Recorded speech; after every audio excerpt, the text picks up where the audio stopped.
Buenos días, jóvenes. Bienvenidos a este espacio virtual. El día de hoy vamos a hablar un poco acerca de lo que son las leyes de Newton.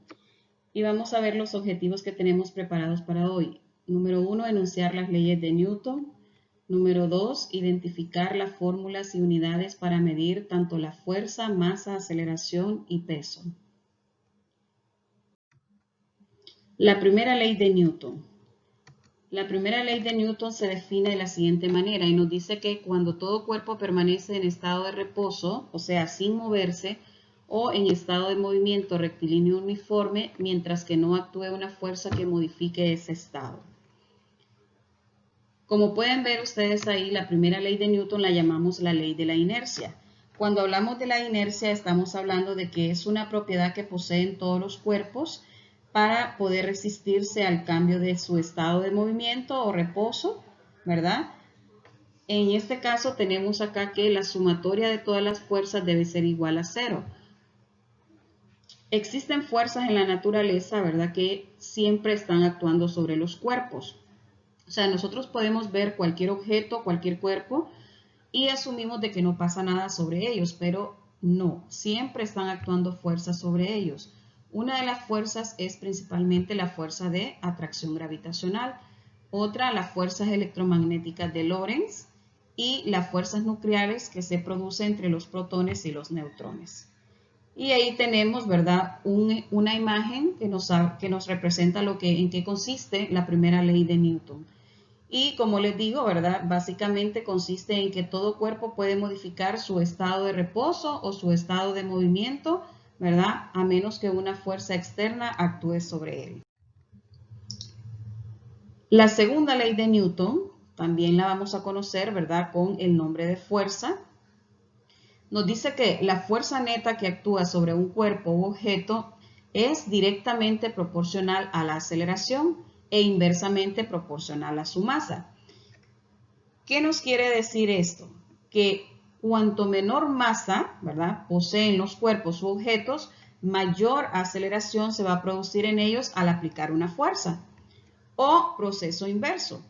A mayor masa que tienen los cuerpos u objetos, entonces se va a producir una menor aceleración al aplicarles una fuerza. Recuerden que entre más grande es el objeto, más masa posee. Por consiguiente, la fuerza que nosotros apliquemos, ¿verdad?, a un cuerpo de mayor masa va a producir menor aceleración. Las fuerzas, ¿verdad?, es bien importante que ustedes sepan que se pueden medir y en este caso las fuerzas se miden con un instrumento llamado dinamómetro, ¿verdad? Y aquí tenemos las fórmulas con las que vamos a trabajar la segunda ley de Newton, ¿verdad? F igual a masa por aceleración, donde la F pues representa la fuerza, la M masa y la A aceleración, ¿verdad? Y el respectivo despeje tanto para masa como para aceleración. También debemos de saber, jóvenes, que en algunos momentos no solamente, ¿verdad?, puede actuar la fuerza de aceleración, la aceleración que actúa sobre los cuerpos, también puede ser la fuerza de atracción gravitacional. Entonces, hay algo bien importante que quiero que sepan y es que tanto el peso como la fuerza, o sea, cuando hablamos de peso y fuerza nos referimos a lo mismo. Por eso ahí les escribo que peso es lo mismo que fuerza o a la inversa, fuerza es lo mismo que peso, ¿verdad? Y ahí tenemos la fórmula que peso va a ser igual a masa por gravedad, donde, ¿verdad?, W significa peso, nos representa el peso, la M nos representa la masa y la G va a representar la gravedad. Y ahí tenemos la fórmula para encontrar la masa y para encontrar la gravedad. Ok, ¿cuáles son las unidades que nosotros vamos a utilizar para representar la fuerza o expresar la fuerza? Primero, si trabajamos con unidades del sistema internacional, entonces la fuerza se expresa en unidad de Newton. Y tenemos ahí que un Newton equivale a tener unidad de kilogramo por metro por segundo al cuadrado. Si trabajamos con unidades del sistema centesimal o segesimal, ¿verdad?, entonces el peso, la fuerza lo vamos a expresar en dinas. Entonces quiere decir que una dina es igual a tener gramos por centímetros por segundos al cuadrado.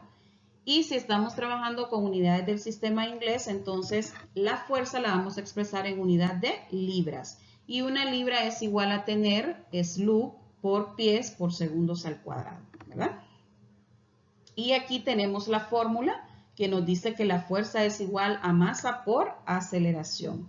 Algo bien importante que quiero que observen ahí ustedes, ¿verdad? En los esquemas que aparecen en la imagen. Si se pueden fijar, en la segunda imagen aparece la fuerza indicada con una flecha hacia la derecha y arriba aparece otra flecha en color rojo con la aceleración.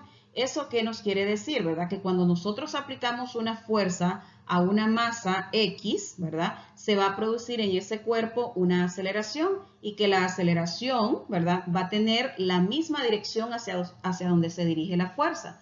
Esto significa que si yo aplico una fuerza, por decir así, de 20 newton para empujar un bloque hacia la derecha, entonces ese bloque se va a poner en movimiento al producirse una aceleración sobre él. Y si la fuerza va hacia la derecha, entonces quiere decir que la aceleración también actuará hacia la derecha.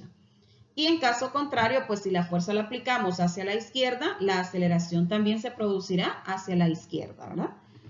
Y ahí en la primera imagen, ¿verdad? Tenemos todas las fuerzas que están actuando sobre la masa de esa pelota o bola, como ustedes puedan llamarle, ¿verdad? Entonces tenemos que todo cuerpo obviamente posee masa, ¿verdad? Y aquí nos dice que estamos aplicando una fuerza hacia la derecha, ¿ok? Y hacia la derecha se produce la aceleración. Hacia arriba actúa una fuerza que nosotros no vemos, pero que sí existe y a eso le llamamos fuerza normal. Hacia abajo, ¿verdad? Actúa otra fuerza importante que es el peso, que es igual al producto de la masa por la gravedad. Recuerde que el peso es la fuerza de atracción gravitacional, ¿verdad? Que actúa sobre las masas de los cuerpos para atraerlas hacia el centro de la Tierra. Entonces, siempre hacia abajo está actuando esa fuerza que es el peso, ¿verdad? Y obviamente hacia la izquierda pues tenemos una fuerza 2, que en este caso sería pues la fuerza de fricción. Recuerden que cuando dos superficies entran en contacto, pues se produce un rozamiento entre esas superficies. Y a esa fuerza de rozamiento es lo que nosotros le conocemos como fuerza de fricción.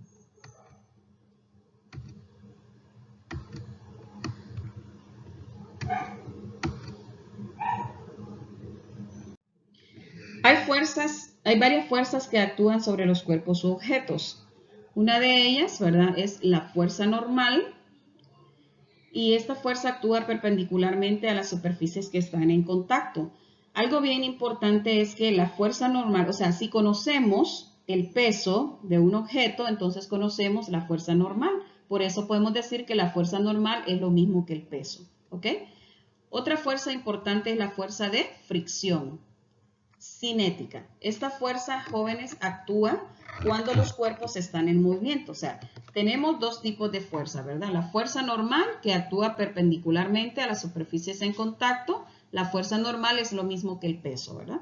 Y la fuerza de fricción cinética, esta fuerza se caracteriza porque actúa cuando los cuerpos están en movimiento, ¿verdad? Y ahí tenemos la fórmula de fuerza de fricción es igual a la fuerza normal por el coeficiente de fricción cinético. Algo bien importante que debemos de saber es que el coeficiente de fricción cinético no tiene unidades y también depende del material con el que estemos trabajando, del material de contacto. Otra de las fuerzas importantes es la fuerza de fricción estática, que la representamos con Fs. Y esta fuerza actúa cuando los cuerpos se encuentran específicamente en reposo, o sea que no se están moviendo. Y la fuerza estática es igual a la fuerza normal por el coeficiente de fricción estático. Igual que en la fuerza de fricción estática y en la fuerza de fricción cinética, algo bien importante que pueden notar es que en ambos el coeficiente de fricción estático y cinético no tiene unidades y depende del material de contacto, ¿ok? Estos valores del coeficiente de fricción estático son valores que ya están dados y que están proporcionados en una tabla y posteriormente los vamos a tener, ¿verdad?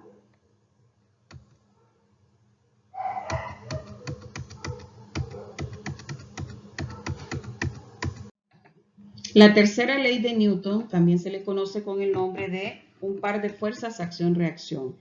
y nos dice que a toda fuerza de acción se opone otra fuerza llamada fuerza de reacción que tiene la misma magnitud pero que actúa en sentido contrario, ¿verdad? Debemos de saber que para que existan un par de fuerzas, acción-reacción, deben existir dos cuerpos, ¿verdad? Y ahí podemos ver dos imágenes en donde nosotros podemos identificar que siempre que existan un par de fuerzas, acción-reacción, deben de existir dos cuerpos. ¿Por qué?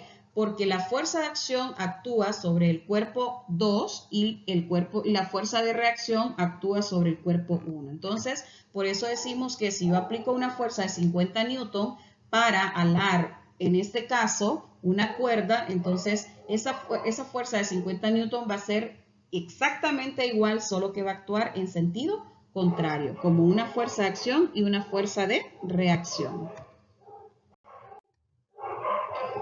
Y finalmente hablamos de lo que es un diagrama de cuerpo libre. Y lo definimos como un diagrama vectorial que va a describir todas las fuerzas que están actuando sobre un cuerpo u objeto, ¿verdad? Y obviamente un diagrama vectorial, ¿verdad? Porque es muy útil para poder graficar un par de fuerzas acción-reacción. Y ahí tenemos un ejemplo, ¿verdad? Donde podemos observar que sobre esa caja actúan muchas fuerzas, aunque nosotros no podamos verla, ¿verdad? Hacia arriba la fuerza normal, hacia abajo el peso, como les había dicho anteriormente, hacia la derecha la fuerza que aplicamos ya sea para arrastrar, ¿verdad? Y opuesta a ese movimiento, pues va a actuar la fuerza de fricción. Muchas gracias, jóvenes.